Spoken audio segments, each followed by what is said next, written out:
ভারতীয় গণমাধ্যমে বাংলাদেশের সেনাবাহিনী নিয়ে অপপ্রচারের প্রতিবাদ জানালো আইএসপিআর। সুধা সদন সহ হাসিনা পরিবারের 7 প্লট ফ্ল্যাট জব্দ, 124 ব্যাংক হিসাব অবরুদ্ধ। ধর্ষণ বিরোধী গণপদযাত্রায় পুলিশের লাঠিচার্জ, শাহবাগে 30 কলেজের শিক্ষার্থীদের বিক্ষোভ।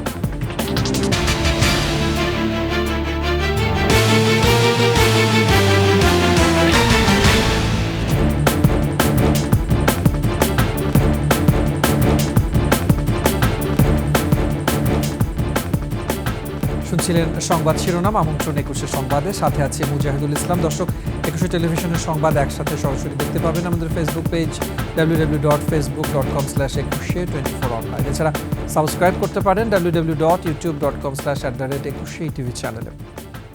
ভারতের কিছু গণমাধ্যমে বাংলাদেশের সেনাবাহিনী নিয়ে প্রকাশ করা সংবাদ মিথ্যা ও পরিকল্পিত বলে দাবি করেছে আন্তঃবাহিনী জনসংযোগ পরিদপ্তর বা আইএসপিআর। আইএসপিআর এর বিবৃতিতে বলা হয়েছে, ভারতীয় গণমাধ্যম দ্য ইকোনমিক টাইমস এবং ইন্ডিয়া টুডে সম্প্রতি সেনাবাহিনীতে অভ্যুত্থানের সম্ভাবনা এবং চেইন অব কমান্ড ভাঙার মতো ভিত্তিহীন ও মন গড়া প্রতিবেদন প্রকাশ করেছে। ওই প্রতিবেদনগুলো সম্পূর্ণ মিথ্যা এবং সুস্পষ্টভাবে একটি পরিকল্পিত বিভ্রান্তিমূলক প্রচারণার অংশ, যা বাংলাদেশের স্থিতিশীলতা ও সশস্ত্র বাহিনীর ভাবমূর্তি ক্ষুণ্ণ করার উদ্দেশ্যে করা হচ্ছে। বিবৃতিতে বলা হয়, বাংলাদেশ সেনাবাহিনী সুসংগঠিত, ঐক্যবদ্ধ এবং সেনাপ্রধানের দক্ষ নেতৃত্বে সাংবিধানিক দায়িত্ব পালনে প্রতিশ্রুতিবদ্ধ। ভারতের দ্য ইকোনমিক টাইমস একাধিকবার এই ধরনের ভুয়া খবর প্রকাশ করেছে।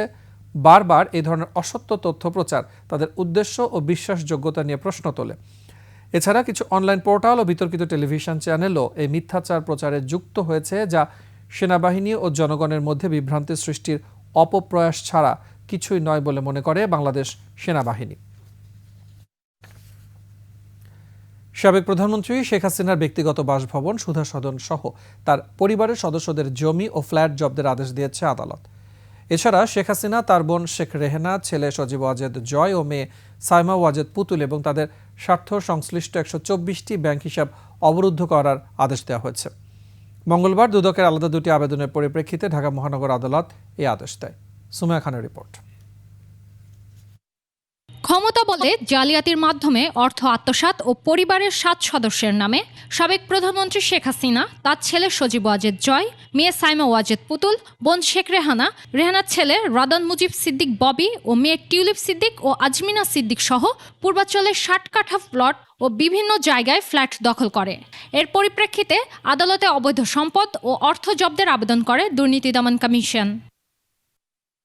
জব্দ তালিকায় আছে জয় পুতুলের নামে থাকা ধানমন্ডির সুধা সদন, ব্রিটিশ এমপি টিউলিপ সিদ্দিকির গুলশানের ফ্ল্যাট, শেখ রেহানার সেগুন বাগিচায় একটি ফ্ল্যাট ও গাজীপুরে 2টি জমি এবং রাদান মুজিব সিদ্দিকির নামে নিকেতনের 2টি প্লট সহ 124টি ব্যাংক অ্যাকাউন্টে 635 কোটি টাকা।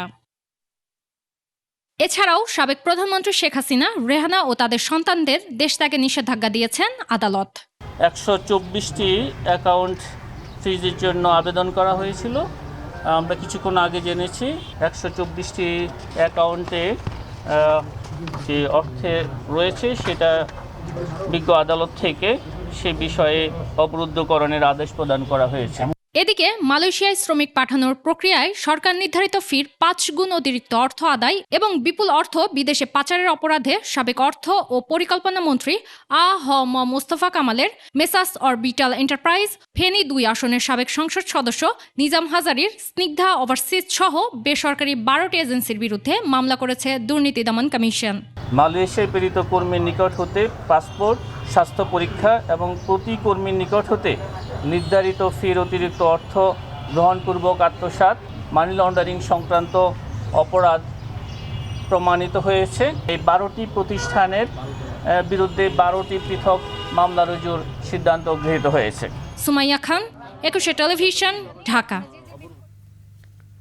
ধর্ষণ ও নারী নির্যাতনের বিরুদ্ধে আজও ছিল রাজপথ উত্তাল। যমুনা অভিমুখে গণপদযাত্রা হোটেল ইন্টারকন্টিনেন্টালের সামনে গেলে বাধা দেয় পুলিশ, পরে লাঠিপেটা করে ছত্রভঙ্গ করা হয়। এর আগে জনসম্মুখে শাস্তি সহ 6 দফা দাবিতে রাজধানীর বিভিন্ন জায়গায় মিছিল ও বিক্ষোভ সমাবেশ করেন বিভিন্ন প্রতিষ্ঠানের শিক্ষক শিক্ষার্থীরা। ধর্ষণের সর্বোচ্চ শাস্তি মৃত্যুদণ্ডের পাশাপাশি কার্যকর পদক্ষেপ নিতে সরকারকে 7 দিনের আলটিমেটাম দেন আন্দোলনকারীরা। মাহতাব মিনহাজের সহায়তায় দীপু শিকদারের রিপোর্ট। যমুনা অভিমুখে ধর্ষণের বিরুদ্ধে পদযাত্রা হোটেল ইন্টারকন্টিনেন্টালের কাছে গেলে এভাবে শুরু হয় সংঘর্ষ। চলে হাতাহাতি আর ধস্তাধস্তি। এক পর্যায়ে পুলিশের লাঠি পেটায় ছত্রভঙ্গ হয়ে যায় পদযাত্রাকারীরা। বিনা উস্কানিতে বাংলাদেশের পুলিশ প্রশাসন আজকে হামলা চালাইলো, আমাদের ভাইদেরকে আহত করলো। আমরা এই স্বরাষ্ট্র উপদেষ্টার পদত্যাগ চাই। পরে 9 দফা দাবিতে ধর্ষণ ও নিপীড়নের বিরুদ্ধে বাংলাদেশ প্ল্যাটফর্মের 5 প্রতিনিধি স্মারকলিপি দিতে যান। এর আগে ধর্ষণের প্রতিবাদে দুপুর 12টার দিকে শাহবাগে জাতীয় জাদুঘরের সামনে জড়ো হন রাজধানীর অন্তত 30 কলেজের শিক্ষার্থীরা।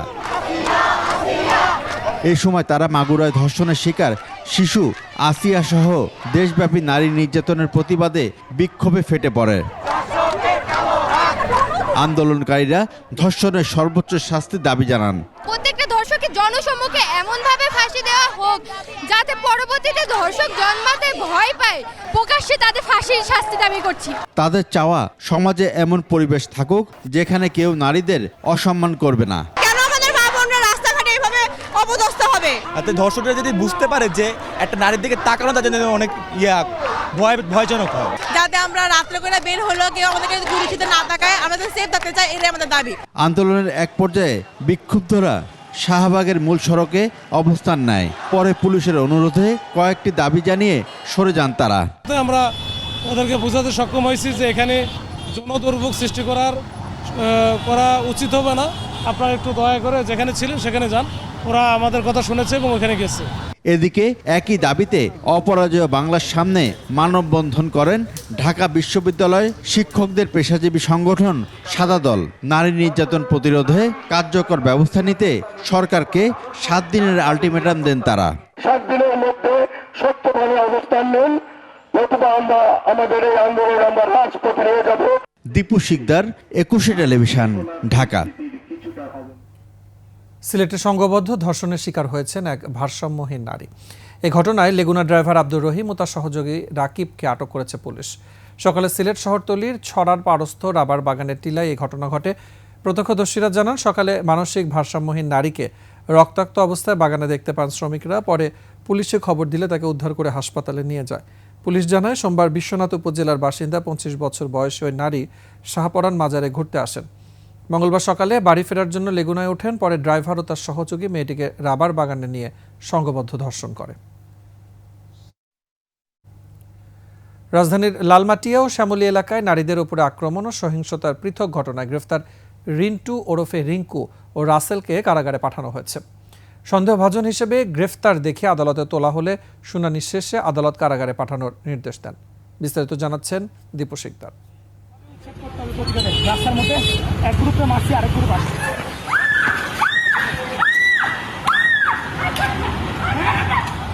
শ্যামলীর বিভিন্ন সড়কে এভাবেই নারীদের সাথে সহিংস আচরণ করতেন রাসেল হোসেন। যৌনকর্মী অপবাদে হামলা চালাতেন নারীদের উপরে। আইডি কার্ড দেখিয়েও রক্ষা পায়নি কেউ কেউ।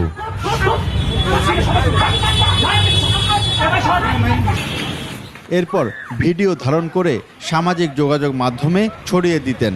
অন্যদেরও ভিডিও ভাইরাল করতে উৎসাহ দিতেন রাসেল।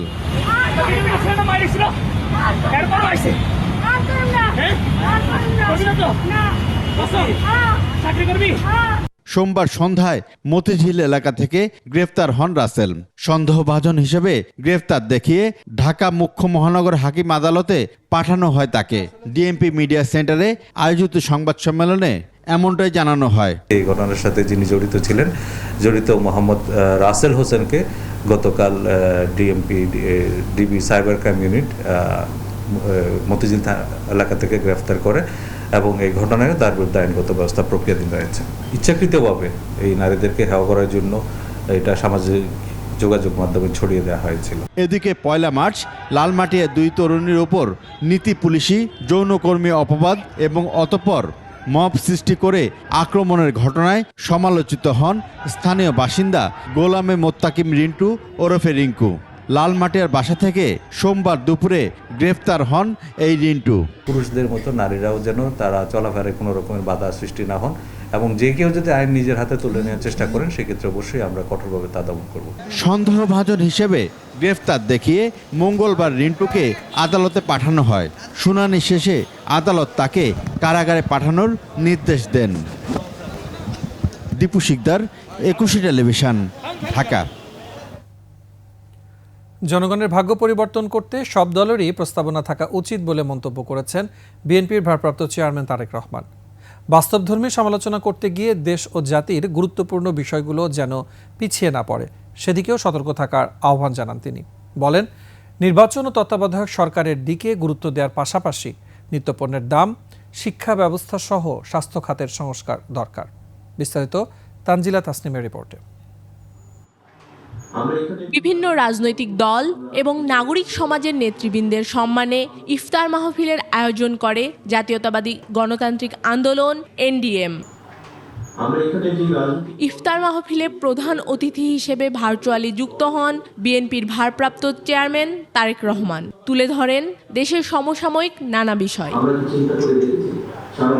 তিনি বলেন, নির্বাচন কিংবা সরকার ব্যবস্থার সংস্কারের চেয়ে গুরুত্বপূর্ণ বাজার নিয়ন্ত্রণ সহ শিক্ষা, স্বাস্থ্য, শ্রমিকদের ন্যায্য মজুরি নিশ্চিত করা। প্রস্তাবনা থাকা উচিত, ডিবেট হওয়া উচিত বিভিন্ন রাজনৈতিক দলের মধ্যে। 20 কোটি জনসংখ্যা বহুল একটি দেশের মানুষের একটি প্রাইমারি প্রয়োজন হচ্ছে মিনিমাম চিকিৎসা ব্যবস্থা।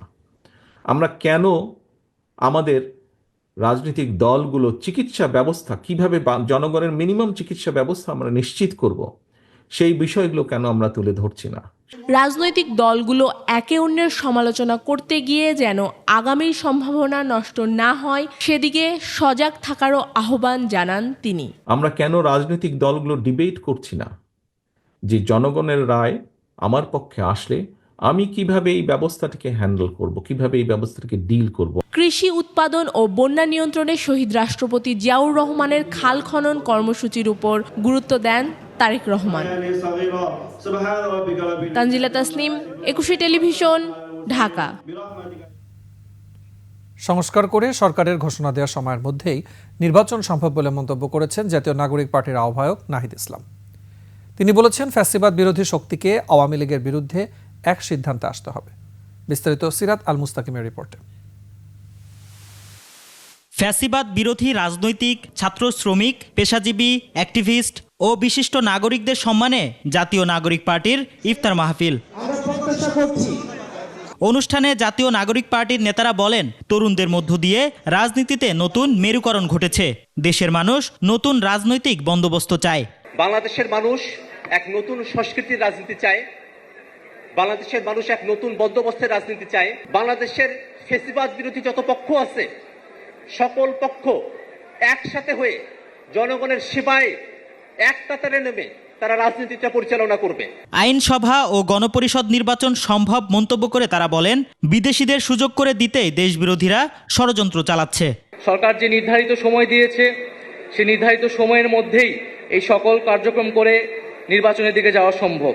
নির্বাচনের জন্য সেনাবাহিনী, পুলিশ, আমলাতন্ত্র ও মিডিয়ার নিরাপত্তা প্রয়োজন, তাই প্রাতিষ্ঠানিক নিরাপত্তা নিশ্চিত করতে হবে। ফ্যাসিবাদের দ্রুত দৃশ্যমান বিচারের মাধ্যমেই আওয়ামী লীগের বিষয়ে ফায়সালায় সবাইকে ঐক্যবদ্ধ থাকার আহ্বানও জানান এনসিপির নেতারা। সিরাত আল মুস্তাকিম, 21 টেলিভিশন, ঢাকা।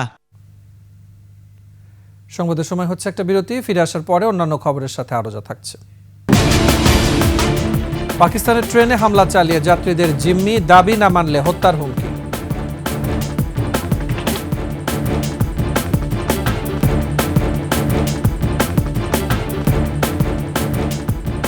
বিরতির পর আবার আমন্ত্রণ 21 সংবাদ।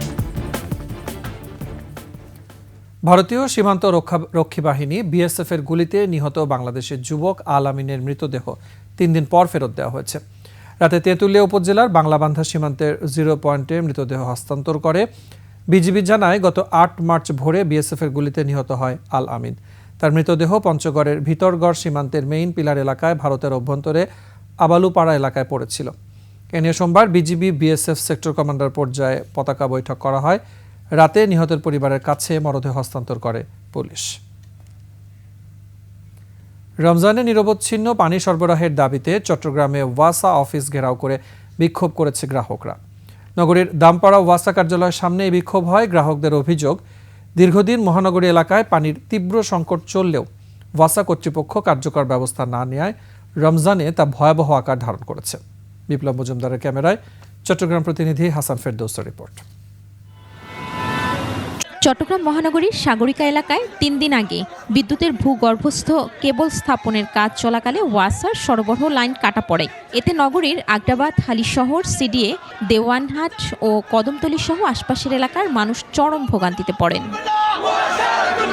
চট্টগ্রাম ওয়াসাকে পানি সরবরাহ লাইন মেরামত করে নিরবিচ্ছিন্ন পানি সরবরাহের দাবি জানালেও ওয়াসার গড়িমসিতে বিক্ষুব্ধ হয় জনতা। ঘেরাও করে ওয়াসা ভবন। নিয়মিত পানি তারা পায়, আমাদের যে পানি আমরা পাচ্ছি না তারা সেটা খবর রাখছে না। মসজিদে ওযু করার পানি নেই, ঘরে পায়খানা প্রস্রাব করে যে পানি পর্যন্ত আমাদের কাছে নাই। আমরা বাসা বাড়ির মধ্যে পানি নাই, কিন্তু আবাসিক এলাকায় যান পানি আছে। কর্মসূচি থেকে নিরবিচ্ছিন্ন পানি সরবরাহ করা না হলে কঠোর আন্দোলনের হুঁশিয়ারি দেওয়া হয়। চেয়ারম্যান সাহেবের সাথে আমরা কথা বলেছি, আজকে থেকে উনি আমাদেরকে পানি দেওয়ার কথা বলেছেন। যদি পানি দিতে ব্যর্থ হয় তাহলে আমরা চট্টগ্রামে ওয়াসার বিল প্রদান করা বন্ধ করে দেওয়া হবে।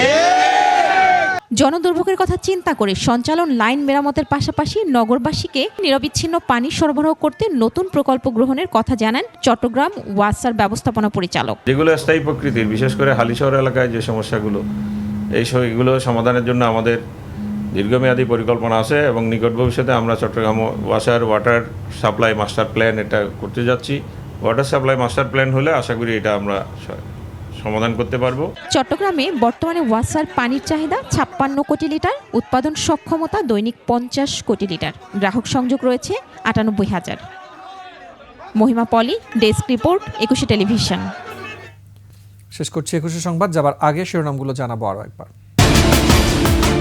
ভারতীয় গণমাধ্যমে বাংলাদেশের সেনাবাহিনী নিয়ে অপপ্রচারের প্রতিবাদ জানালো আইএসপিআর। সুধা সদন সহ হাসিনা পরিবারের 7 প্লট ফ্ল্যাট জব্দ, 124 ব্যাংক হিসাব অবরুদ্ধ। ধর্ষণ বিরোধী গণপদযাত্রায় পুলিশের লাঠিচার্জ, শাহবাগে 30 কলেজের শিক্ষার্থীদের বিক্ষোভ।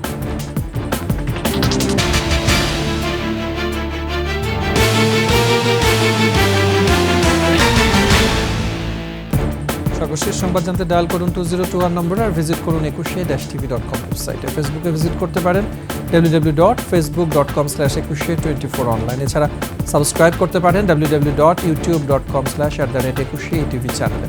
এতক্ষণ সাথে থাকার জন্য ধন্যবাদ। পরবর্তী সংবাদ দেখার আমন্ত্রণ রইল। 21-এর সাথে থাকুন।